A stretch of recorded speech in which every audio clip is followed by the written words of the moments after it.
صلی اللہ علی محمد صلی اللہ علیہ وسلم۔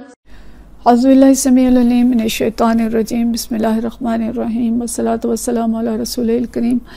بخاری شریف کتاب صفت صلاۃ اور باب فصل سجود، سجدے کی فضیلت کا بیان ہم پڑھ رہے تھے، اور اس میں حدیث تھی 773 جو طویل حدیث تھی۔ اس کا آدھا حصہ ہم نے پڑھا تھا کہ کس طرح سے لوگ جو ہیں اس دن اللہ کو دیکھیں گے، اور پھر جہنم کے اوپر پل صراط رکھ دیا جائے گا اور لوگ اس کے اندر گریں گے، اور پھر کچھ لوگوں کو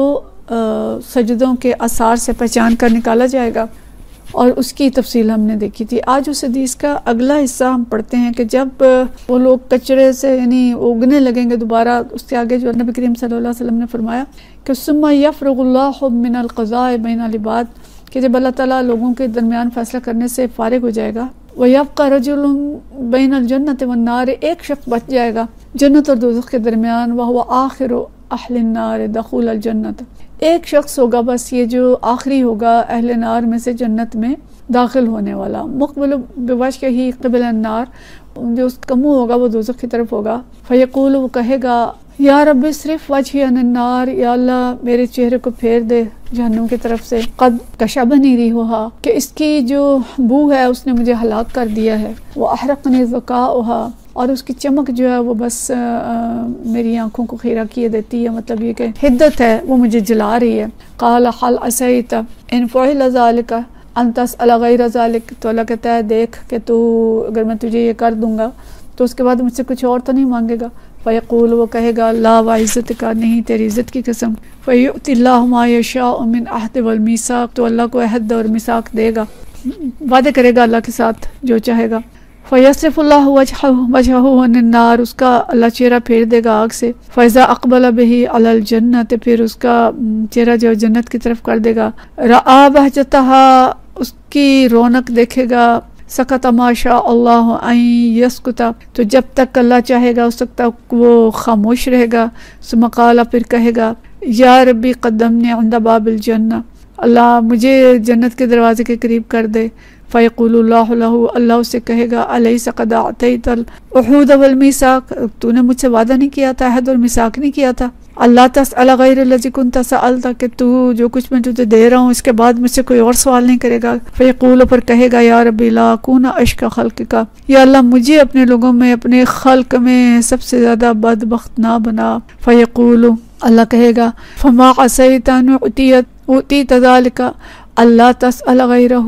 اللہ کہتا ہے اچھا اگر میں تجھے یہ دے دوں تو پھر تو مجھ سے کچھ اور تو نہیں مانگے گا، فیقول، پھر کہے گا لا وعزت کا، نہیں تیری عزت کی قسم میں نہیں مانگوں گا، لا اسأل غیر ذالک، میں اس کے علاوہ اور کچھ نہیں مانگوں گا، فیؤتی ربہ ما شاء من عہد ومیثاق، پھر اللہ کو عہد اور میثاق دے گا جو چاہے گا، فیقدمہ الی باب الجنہ، تو اللہ اس کو بڑھا دے گا جنت کے دروازے کے قریب، فَإِذَا بَلَغَ بَابَهَا، جب اس کے دروازے پہ پہنچے گا، فَرَآ زَهْرَتَهَا، اس کی رونق دیکھے گا، وَمَا فِيهَا، جو کچھ اس کے اندر ہے، من نظرت و سرور، جو رونق اور جو یعنی خوشیاں اور اندر کی جو بہاریں ہیں اس کو نظر آئیں گی، فَيَسْكُتُ مَا شَاءَ اللَّهُ أَن يَسْكُتَ، تو خاموش رہے گا جب تک اللہ چاہے گا کہ خاموش رہے، فَيَقُولُ، پھر کہے گا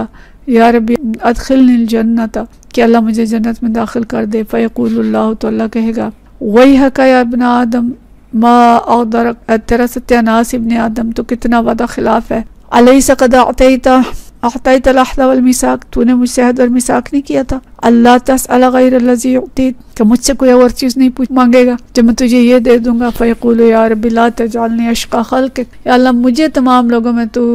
بد نصیب نہ بنا اپنے مخلوق میں سے، فَيَضْحَكُ اللَّهُ عَزَّ وَجَلَّ مِنْهُ، تو اللہ ہنس دے گا،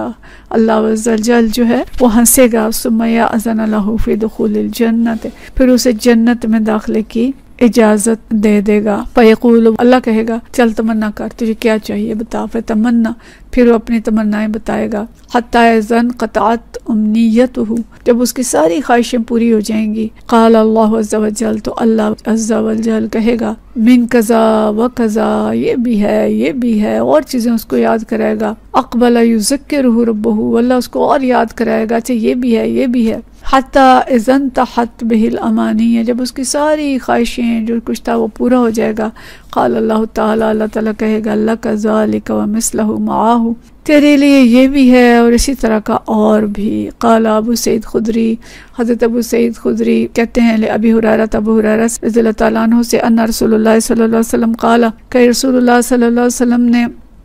فرمایا تھا، قال اللہ ذالک وعشرۃ امثالہ، کہ تیرے لیے یہ بھی ہے اور اس طرح کا 10 گنا اور۔ قال ابو ہریرہ فرماتے ہیں لم احفظ من رسول اللہ صلی اللہ علیہ وسلم، مجھے یاد نہیں ہے، مجھے یہی یاد ہے الا قولہ، کہ آپ صلی اللہ علیہ وسلم نے فرمایا تھا اللہ کا ذالک ومثلہ معہ، کہ تیرے لیے یہ ہے اور اسی طرح کا اور۔ قال ابو سعید خدری، ابو سعید فرماتے ہیں انی سمعت یقول، میں نے سنا تھا آپ صلی اللہ علیہ وسلم کو یہ کہتے ہوئے ذالک لک وعشرۃ امثالہ، تیرے لیے یہ بھی ہے اور اس طرح کا 10 گنا اور ہے۔ تو حدیث کے اس حصے میں ایک شخص کا ذکر ہے جو آخری شخص ہوگا جو جنت میں جائے گا دوزخ سے نکل کے۔ یہ شخص ایک رہ جائے گا